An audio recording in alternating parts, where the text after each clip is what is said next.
Hello everyone, this video demonstrates the Clover Foorir integration application. After signing into Clover merchant account, click on the apps and select the Fooiri Clover application. To install this app, click on the connect button.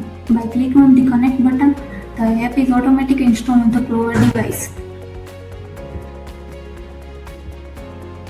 When user click on the connect button, Clover authorizes the application and open Foorir dashboard. The dashboard provides real-time and historical visitor count information collected from the Foorir device. User can filter data using today, this week, this month, and also adding custom date range.